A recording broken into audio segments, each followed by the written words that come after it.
Aduh, 2023 resesi, kebakaran! Apa yang kebakaran? Portofolio investasiku kebakaran! Gak perlu takut yang berlebihan, mending energinya pakai buat bersiap-siap. Dan ini dia prediksi reksadana terbaik di tahun 2023.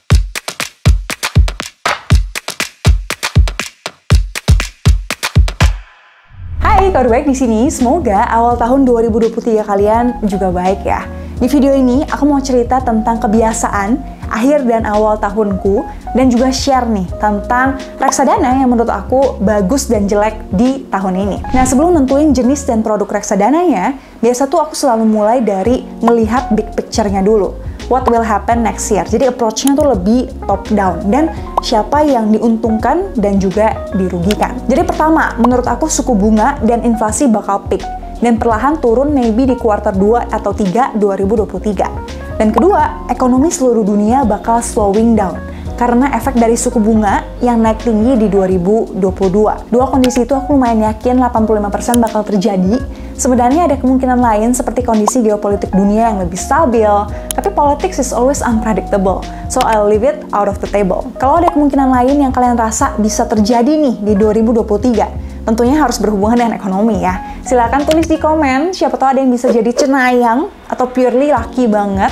Aku bakal transfer 500.000 kalau beneran kejadian. Makanya jangan lupa untuk subscribe channel ini biar hadiah untuk kalian makin gede juga ya. Oke, kita balik lagi ke dua kondisi yang akan jadi key thesisku untuk nentuin top buy reksadana di 2023. Pertama, suku bunga dan inflasi yang peak atau simpelnya tuh mentok, nggak akan naik lagi dan mulai turun di tengah 2023. Pertama, ada reksadana pendapatan tetap. Kalau kita lihat ya, di 2022, dari 50 reksadana pendapatan tetap atau reksadana obligasi yang ada di Bareksa, ada 44 produk yang returnnya di bawah suku bunga Bank Indonesia, yang 5,5% pas video ini dibuat. Nah, ini menurutku tuh aneh, karena obligasi itu harusnya kasih return, bunga, atau imbal hasil yang lebih tinggi dari produk-produk perbankan, karena risikonya juga emang lebih tinggi. Nah, tapi hampir semua RDPT ini returnnya malah di bawah, dan banyak juga yang negatif. Kenapa? Karena kalau kita ingat lagi ya, harga RDPT itu sama dengan harga obligasi ditambah persentase bunga obligasi.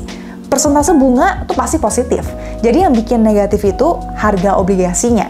Ini karena suku bunga dan harga obligasi itu selalu berhubungan terbalik.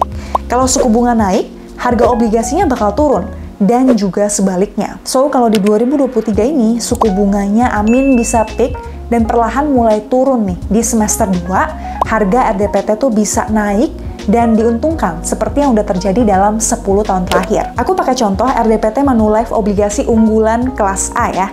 Kita bisa lihat nih, pas suku bunganya itu naik di 2023, harga RDPT-nya tuh cenderung flat. Nah, pas suku bunga turun drastis di 2015, harga RDPT tuh malah tren naik. Terus lanjut lagi, suku bunga naik lagi nih di 2018. Harganya masih naik, tapi melambat.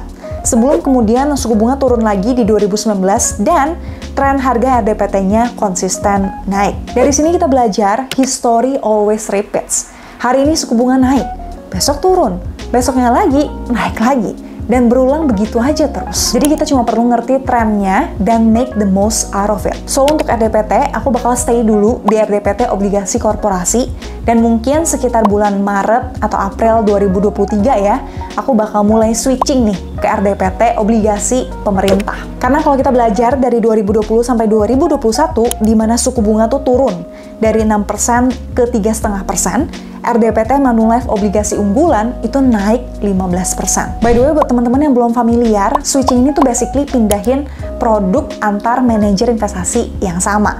Jadi dari Sukor ke produk Sukor juga, atau dari produk Manulife ke produk Manulife, dan lain sebagainya.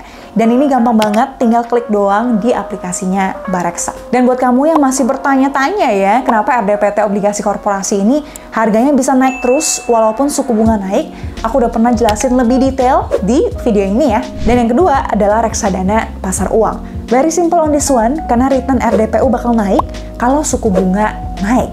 Nah, suku bunga ini udah naik, tapi belum terlalu terefleksi di harga RDPU, karena it takes time untuk repricing. Tapi tenang aja, it's just a matter of time. tahun 2023 aku lumayan yakin semoga return RDPU ini bisa balik lagi ke 5-7% per tahun seperti tahun-tahun sebelumnya. Nah, kalau kita lihat produk RDPU kayak Trim Kas 2, rata-rata return 10 tahunnya tuh sekitar 5,6%. Dibandingkan 1 tahun terakhirnya tuh cuma 3,6%. Ada juga RDPU Sukor Money Market Fund, rata-rata return 8 tahunnya itu sekitar 6,5%. Dibandingkan 1 tahun terakhir tuh cuma 4,3%. Jadi amin ya return RDPU bisa tinggi lagi. Mana nih yang portonya cari aman dan isinya RDPU semua? Coba absen di komen, karena salah satunya mamaku juga gitu. Next yang belum kita bahas ada reksadana saham, reksadana indeks, dan reksadana campuran. To be honest, nggak ada yang aku top sell banget sih. Tapi karena 2023 ini mungkin bakal slowing growth ya. Mungkin beberapa negara bakal resesi, permintaannya menurun, harga komoditas juga mungkin mulai turun, dan karena Indonesia masih sangat bergantung ya dengan sektor komoditas, mungkin bakal cooling down dulu nih IHSG-nya. Karena loss of certainty di situ, aku bakal menghindari reksadana saham dan reksadana campuran yang sifatnya itu active investing dan sangat tergantung dengan kehebatan manajer investasinya, karena ada banyak hal yang nggak bisa dikontrol di situ. So, kalau mau tetap invest di reksadana saham, mending yang sifatnya itu lebih passive investing, kayak reksadana indeks yang isinya udah ditentuin dari awal. Dan dari sekian banyak indeks ya, ada Bisnis 27, Serikahati, IDX Growth 30, MSCI Indonesia, LQ45, IDX 30, dan lain sebagainya. Jujur aku paling suka tuh dengan indeks Serikahati. Simply karena isinya tuh mostly saham dari sektor perbankan. Aku pernah jelasin lebih detail tentang reksadana indeks di video ini. Sebenarnya video ini udah lama, tapi terbukti ya di 2022, di mana IHSG tuh cenderung flat returnnya, tapi reksadana yang ngikutin indeks Serikahati malah returnnya bisa di atas 10%. Selain itu, menurutku sektor cyclical yang udah naik banyak di 2022, kayak komoditas dan juga industrial, bakal agak cooling down dulu. Jadi mungkin lebih baik main aman ya di sektor defensif kayak perbankan yang ada banyak di indeks Serikahati. Nah, semoga beberapa informasi tadi cukup membantumu ya untuk menentukan pilihan reksadana di 2023. Tentunya buat teman-teman yang investasinya jangka menengah atau jangka panjang, nggak perlu terlalu pusing dengan strategi tiap tahun. Walaupun ada baiknya untuk kita tetap coba nih pelajari pattern dan sejarahnya, biar kita lebih bisa ngerti nih nature dari tiap reksadana. Jadi entah mau nabung rutin atau sering switching, apapun strateginya bisa pakai apps Bareksa. Di sini kita juga bisa beli SBN retail dan emas yang menurutku bisa bagus banget juga di 2023 ini. Apalagi di Januari ini bakal terbit SBR 12 yang bunganya mungkin aja 7%. Kalau kita lihat suku bunga BI sekarang 5,5%, ditambah spread rata-rata tuh 1,5% dalam 2 tahun terakhir ini. So, jangan sampai ketinggalan, apalagi SBN retail yang terakhir ST009 itu war-nya gila banget. Udah kayak beli tiket konser Blackpink. Kalian bisa download apps Bareksa di sini, pakai kodeku dan investnya pakai OVO biar dapet banyak promo. Semoga video ini bermanfaat. Thank you for watching till the end. See you di video lain dan bye-bye!